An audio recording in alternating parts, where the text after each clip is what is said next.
Welcome to Every Mom is an Athlete, the podcast where we believe motherhood is inherently athletic.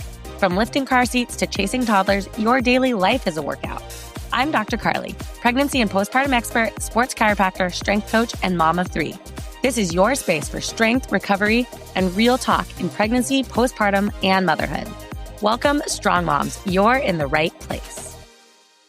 Hello, Strong Moms. This is Dr. Carly, and today I'm so excited to introduce you to Dr. Stephanie Ridgway. She is a physical therapist, mom of 5, and an avid runner. After working in an outpatient orthopedic setting for 12 and a half years, she decided to start her own online physical therapy business. She's also on a mission to run a marathon in all 50 states. If you follow Stephanie online, you know that she is an amazing content creator. She is so encouraging to moms, and she really documents her journey of getting back into running and really encouraging everyone with the idea that if you run, you're a runner. It doesn't matter what your body looks like. And I think you will just find this conversation so helpful and inspiring. So with that, let's get started. I'm going to welcome Dr. Stephanie. All right, welcome back, Strong Moms. Today I have Dr. Stephanie Ridgway, who is a physical therapist and also a mom of 5. And I'm so excited to talk to her and just have her walk us through what that looks like as a mother of 5, returning to athletic endeavors so many times, and then also just helping so many women and patients do the same thing. So welcome, Stephanie. Would you just tell us a little about yourself?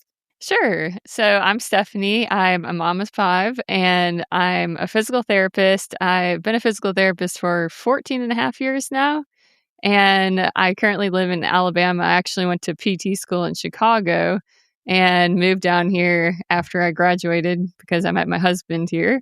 So I've been here ever since. I've been mainly an orthopedic physical therapist, but got into pelvic floor physical therapy probably 7 years ago now. So do a little bit of both, and then started my own online business about 2 years ago. So treating patients one-on-one online, plus creating programs for people. I'm also a runner. I've run 24 marathons and Ooh. have a goal. Yeah, I have a goal to run a marathon in all 50 states. Wow, that is impressive. I run 0 marathons, so I cannot contribute to your number. What's your next marathon? Where is it going to be? I'm not sure. I actually haven't run a marathon in 6 years. Partially because of having all the kids, and then that was the last one I ran was before COVID, so they didn't have any marathons for a little while, and then I've had a few kids since then, so it's been a little crazy, but Yeah, tell me about that. So how old are all of your kids? so they're 9, 7, 4, 2, and 3 months. Oh, the little baby. Yep. Oh my gosh. Yeah. My little baby girl is 10 months, and it's wild. It's wild how fast they grow, you know? I know.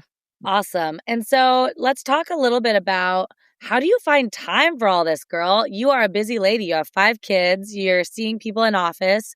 You're seeing people online. You're running. Like, give me some tips on how to be a superhero like you. I don't know if I have any good tips. I'm just busy all the time. But as far as running goes, running is something that I can do without the kids. And so I kind of try to make time for it just because it's me time. It's kind of like self-care, something I like to do. Yeah. So do you normally run like without a stroller or anything? Do you just run by yourself, or do you do both? I do both. It depends. I've run a lot more on the treadmill recently than I've liked to, but sometimes it's easy because I can take the kids to the gym, or we have a treadmill in our basement too. So if I get up early or late at night, which I don't love to do, but sometimes it happens. Yeah, So, totally. I just mentioned the stroller, and that just made me think of, I always get this question. Could we talk? We'll just get into this real quick. I mean, we have so many things to talk about, but I'd love to talk a little bit about stroller running, because I feel like that's something that a lot of moms don't know about. Do you have some advice you could give people, like that you would give your clients or patients, just about getting back to running and running with the stroller too? yeah. So stroller running is pretty tough. I wouldn't say that I love it, but you have to, if you run with a stroller, which I kind of have no choice because I have 5 kids and some of them can ride bikes now, so it's gotten a little easier. But pushing a stroller, you just have to know that you're going to run slower. And so you just have to slow down a little bit because the stroller's heavy. And if you run too fast or you don't run with proper form, that can cause injury. And so if you just run slow and run shorter distances, I have run longer distances with the stroller, but you kind of have to work up to that, especially if you're running like right after you have a baby. Obviously, not right after, but several months after you have a baby. You really have to gradually work up so that you don't get injured, because the stroller changes how you run. Obviously, you're going to lean forward a little bit more, and different strollers are different and different people are different heights. So not all strollers are geared towards tall people or short people. And so you just kind of have to be aware of how you're running, and just get used to running with a stroller too. It takes a lot of getting used to. And I would say, I mean, I've been running with a stroller for, I guess, 9 years now, and I'm still not totally used to running with it, and I'd rather run alone without the stroller. Sure. But yeah, you just have to get used to it and just kind of take your time. Just know you're not going to run as fast as you normally would without the stroller. And as a physical therapist, what are some things you might say as far as like keeping that proper running form with the stroller? Just make sure you're running with a good posture, kind of straight up and down. Because what I see a lot with other people running with strollers is that they tend to kind of push the stroller too far out in front of them. So their arms are kind of like straight away from their body. And then you're leaning too far forward. And then that can cause pain in your shoulders, upper back, neck, all sorts of things, just because you're leaned forward. And people don't realize it because you're pushing the stroller. And so you just think, oh, I'm running with good form, but they're actually kind of leaning forward too far. Yeah, that makes sense. Yeah, I see a lot of women doing that too. Speaking again about getting women back, helping women get back into running, I'm guessing you do this a lot online and in person since you are a runner and you're a PT. So let's just talk about some of those guidelines, because I just did an episode a few episodes ago about just like kind of basic getting back to running and things that I have people in my office do just to make sure that they're ready to run, right? So can you talk about some of those things? Like, what are you advising women to be able to do, what to look for after having a baby, like shortly after, to get back to running? Yeah. So I think people don't realize that running is kind of just like a series of single leg hops. So you really need to be able to hop up and down on one leg and on two legs without any pain or leaking or heaviness or discomfort at all. And I would say probably at least 30 seconds on each leg and on both legs, just because there's so much impact when you're running that you don't want. If you can't hop, you probably can't run. And that could cause, pain and injury and other issues. The other thing is you want your core to be strong enough. And obviously, like, even if you work on your core during pregnancy, we all have to rebuild our core after pregnancy. And so I usually have people try to do a plank and a side plank. And if they can do it for at least 30 seconds and up to a minute with proper form, I think that's a good indicator that they're ready to get back to running. I usually do some other tests, just like some other jumping tests, just because the impact is really important. And then just kind of test their strength, in their hips, glutes, and quads, just to see how strong they are. But I think the jumping is the most important. Yeah, same. I did not pay her to say any of that. We have the exact same tests that we do on people. Yeah, that's what I say too. Like single leg hop, double leg hop, wall sit is another one that I have people do. And then the plank, right? Just to sort of test like a little bit of muscular endurance with the wall sit. And then, like you said, it's just a series of like, single leg movements. So, okay, we're on the same page. That's great. What are some mistakes that you see women making getting back to running? I'm sure you see all kinds of things, but what are some of the mistakes you see? I guess starting too early. A lot of people just want to get back to running as soon as possible. And they maybe can, but they don't realize that, their body's not strong enough. And so it may not be a good thing to start, 3 weeks postpartum, even if you feel okay, like, oh, I can run a mile. You shouldn't. But a lot of people do that, or increasing mileage too fast. So even if you're ready to go back, you probably shouldn't be running 5 miles for your first run. You gradually need to work up to those 5 miles. Those are the two big ones.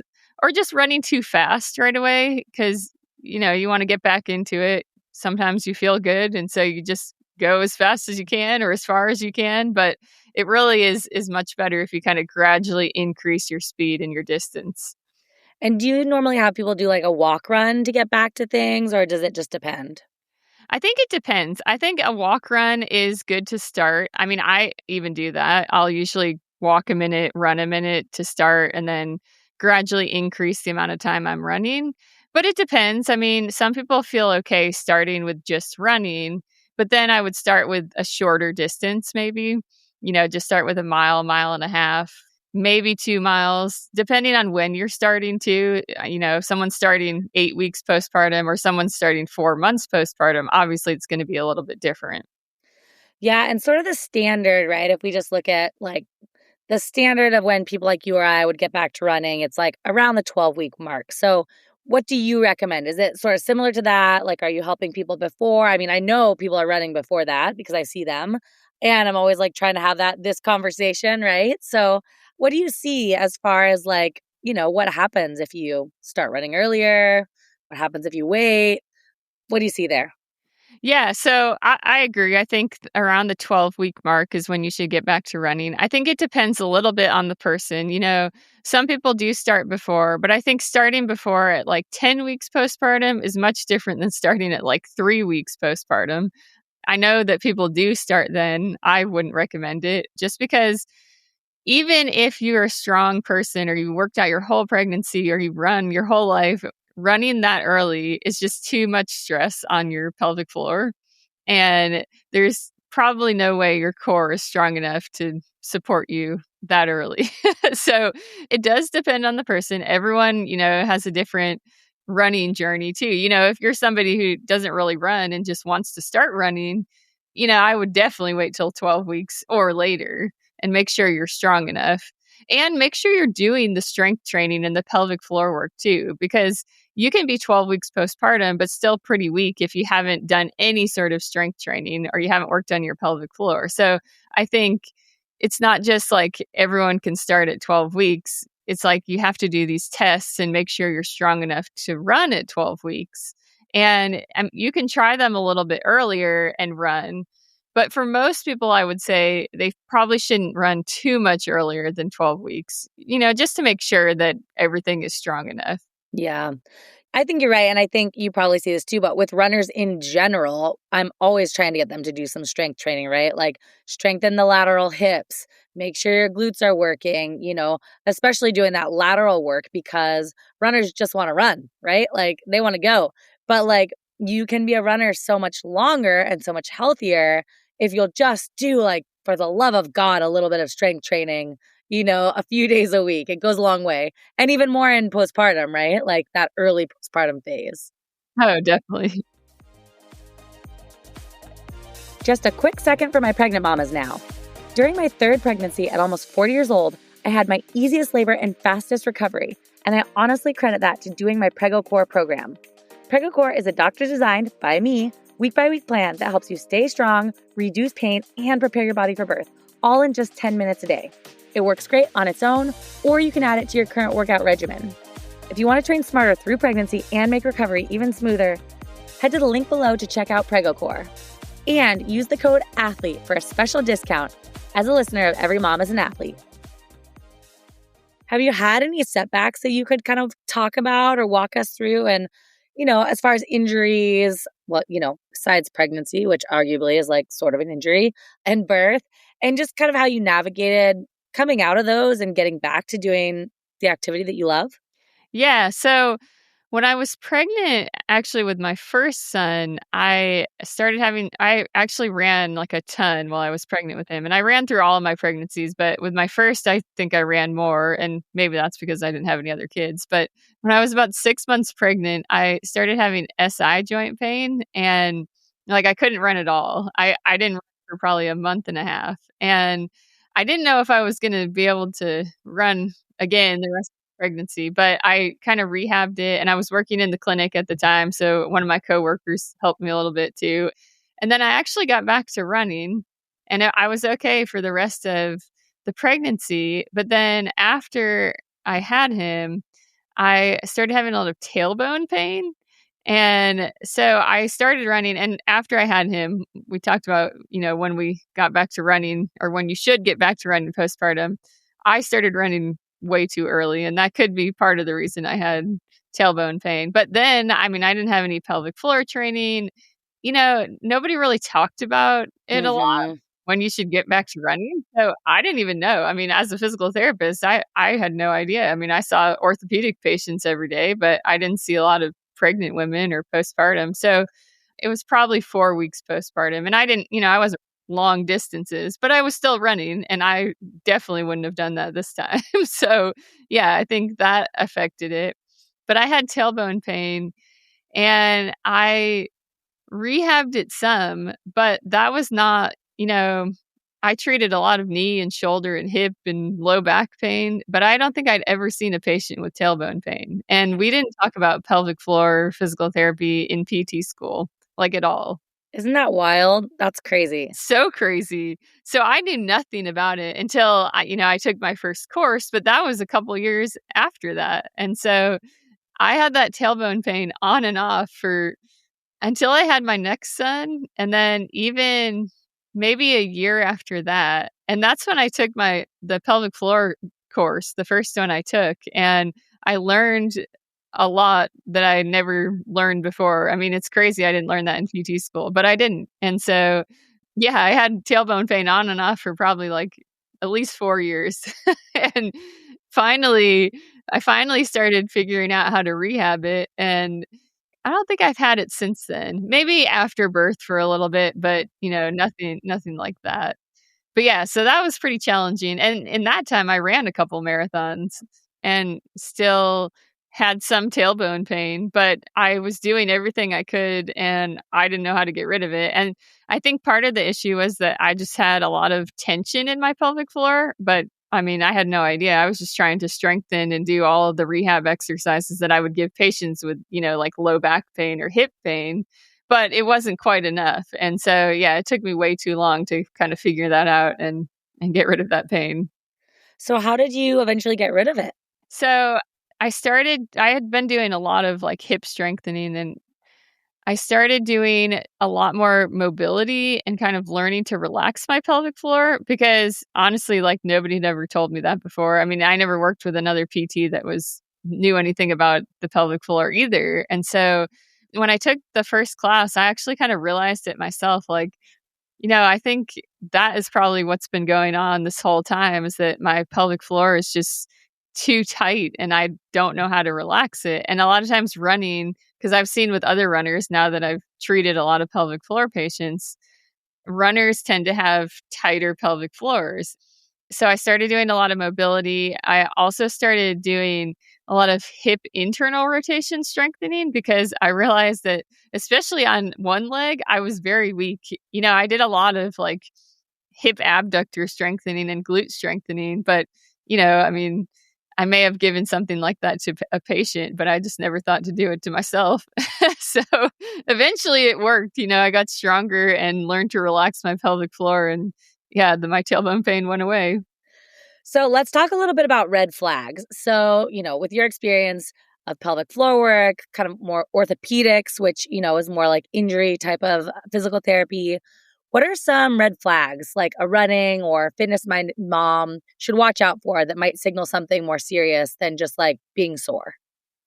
Yeah. So I think, well, with postpartum, definitely if you're having or anyone, if you're having any sort of leaking with running, I think sometimes people say, oh, well, I've had a baby, leaking is normal, but it's not really ever normal. So if you're leaking, that's definitely a red flag. If you have any pelvic pain or pelvic pressure, that's a red flag too, because that could, signal something is wrong with your pelvic floor, possibly prolapse, other things could be going on, or soreness that lasts longer than it should, 2, 3, 4 days, and you're still extremely sore. That's not normal, especially, if you ran one time and then 3 days later you haven't run at all and you're still super sore, or just pain that doesn't go away while you're running or gets worse. So if you're running and this pain, in your knee or in your hip or wherever it gets worse and worse and worse, that's definitely a sign that something, is not right.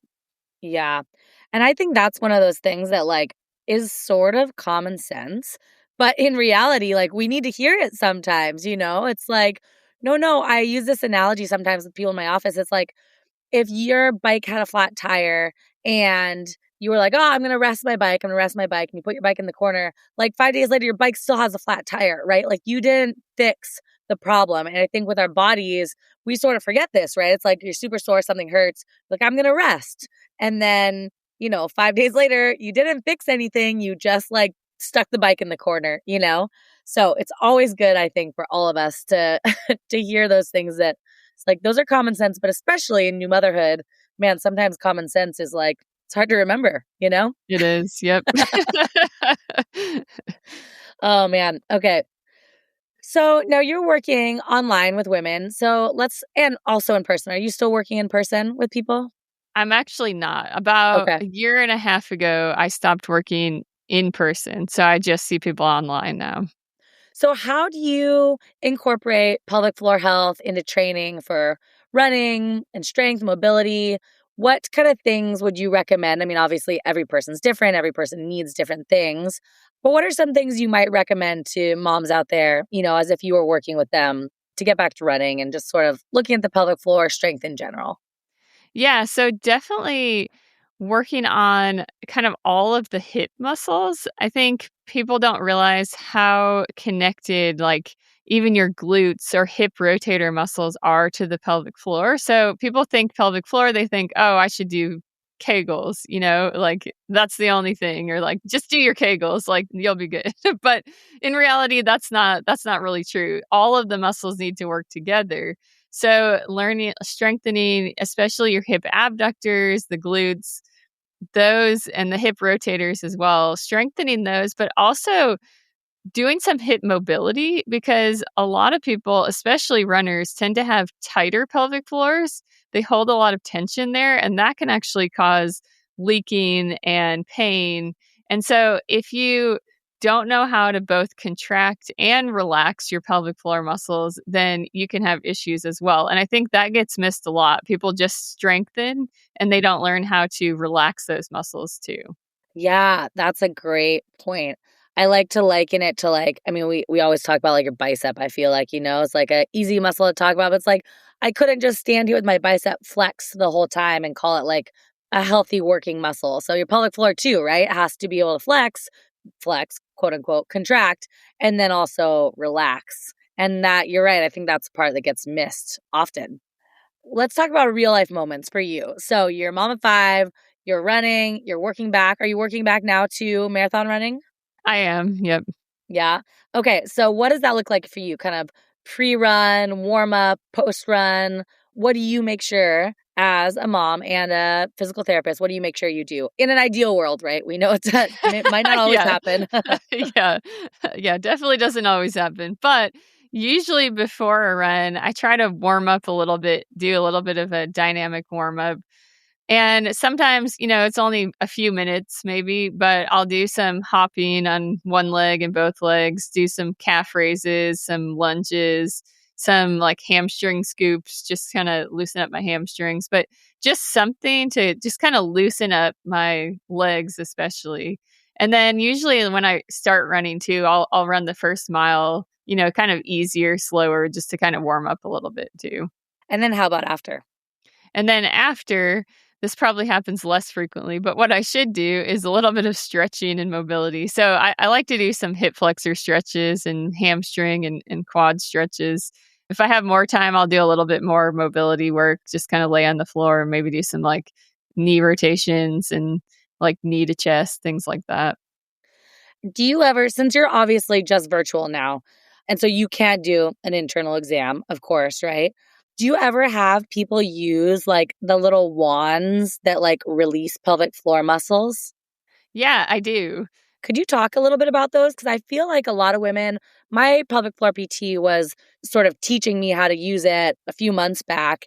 And because I was going in for the same thing, I was like, I know that it's this muscle, and I'm like, I can't get it.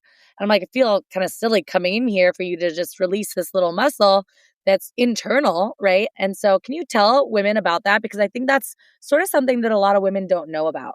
Yeah, I agree. And when I was treating patients in the clinic, I recommended those all the time. And people had no idea. I mean, most of them had never heard of it. Yeah, that's an easy tool. So there's pelvic wands that you can get, and basically you do your own internal kind of release. The only kind of precaution is that you have to be careful when you do it, because some people, like if you give yourself a massage, you use one of those massage guns, people tend to be pretty rough. And so I think sometimes when people do, like the internal massage, they kind of think the same thing, like, oh, this hurts, let me just dig into it.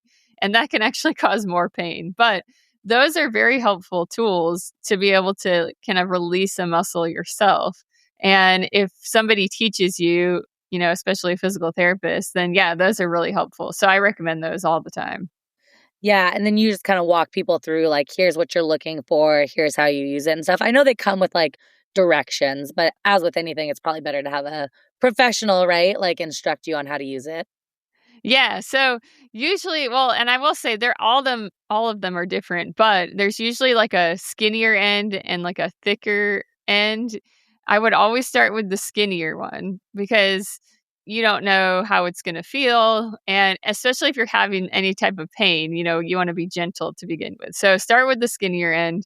You want to stick it in and just kind of like not far in. You want to kind of pretend it's like your finger, like you're feeling the muscles inside, and just kind of like usually I'll say like the vaginal opening, it's like a clock, I guess. And so you just want to kind of like use the wand and go from like start from like 3 o'clock to 9 o'clock and just move it back and forth just gently, and see if you can find like a spot that's tender. And that's usually the area that is bothering you. And then you can do a little bit more massage on that area. And I wouldn't like dig into it, like I said, but just kind of like move that wand back and forth over that area. And then you can just kind of move it around, wherever you kind of feel comfortable moving it, and then see if you find any spots that are tender. I think that's the best way I can explain it, is just find a spot that is tender. And that's probably the area that's bothering you, and just do some gentle massage over that area. Yeah, thank you. I mean, we weren't even planning to talk about this, but it is something that I think can be really valuable. And you'll sometimes find too that even those spots, like you'll get some referral, right? Like out into your hip or like into sort of a different part of your pelvic floor. And I just like people to remember, like, the pelvic floor is a muscle. So it's almost like foam rolling, right? For your like pelvic floor, which is just like internal, right? So it's not nearly as weird as I think some people would like to make it out to be. So I'm really glad that you kind of elaborated on that a little bit for us. Is there a timeline after having a baby that you would recommend people wait to do that kind of work? At least 6 weeks. So you want to allow everything time to heal. And then you probably want to be cleared by your doctor too. I mean, when I was seeing patients in the clinic, like you can come into pelvic floor physical therapy before 6 weeks, but we don't usually do internal exams before 6 weeks. Got it. All right, Stephanie, this has been so fun. I want to just close off with, what's one myth that you sort of frequently hear about moms, about movement after pregnancy, postpartum, that you'd love to bust? What's one myth that you want to leave women with, knowing the truth? Well, I guess I know I just said don't do the internal exam until 6 weeks, but basically that you can't work out or do anything until 6 weeks postpartum. Now, I wouldn't run or lift heavy weights or do any crazy working out before 6 weeks postpartum, but you can definitely start doing things right away. And I know if anyone follows me on Instagram, I did a workout with me from the hospital bed the day after I had the baby, and it was just gentle mobility. But basically, a lot of people think they can't do anything until they go back and see their doctor at 6 weeks. But the truth is, you can start doing stuff right away. You can start breathing, you can start doing some gentle mobility, and then you can start gently activating your core and pelvic floor. And that actually sets you up for success later on, instead of getting to 6 weeks and being like, all right, time to work out. Because I think a lot of people do that. if you start working on your core and pelvic floor and mobility before then you'll feel a lot better when you get to that point. And you're more likely to be able to run, around 12 weeks just because you're strong enough. If you haven't done anything before 12 weeks, then I wouldn't go straight to running, even though, it's mostly okay to run at 12 weeks. But if you haven't done anything at all, it's kind of bad to go from doing nothing to running. Yeah. And I think it's, it's probably similar for you, but like in my world, like I'm like, oh yeah, everyone starts breathing and bracing on day 1 postpartum, and I know that that's not true. But I also like, my algorithm knows what I like and what I post, and same as you, and so it's like, it's really important, I think, to repeat that like, we're not telling people to go get crazy before 6 weeks. We're advising like basic breathing, bracing, mobility, like just to reconnect with your body. And even mentally, if you're an athlete, right, it just feels so good to mentally like be working towards something. Yes, definitely. Yeah. Instead of just, laying in your bed for 6 weeks or. Yeah. Yeah. And I think sometimes it gets misconstrued as like that we're like telling people not to heal, not to take that time. And I'm like, I'm sorry, but like you stretching on the floor with your baby is just fine. Like I'm not telling you to get crazy. So Right. Yeah. Yeah. And you're not stretching or doing things all day long. This is just a short little session. And then the rest of the day you can, cuddle with your baby. Yeah, totally. Well, thank you so much. I think this is going to help a lot of moms, especially all the strong moms that listen that want to get back to running. So will you tell everyone where they can find you and how they can connect with you? Sure. Well, you can follow me on Instagram or TikTok at Stephanie Ridgway DPT, or I also have a website that's StephanieRidgwayDPT.com. Awesome. Thank you so much, Stephanie. Yeah, you're welcome. Thanks for listening. Every Mom is an Athlete isn't just a podcast. It's a reminder that you're still the athlete you've always been. If this episode resonated with you, I'd so appreciate it if you'd share with a friend or leave a quick review. It helps more moms find the support and information they need. See you next time.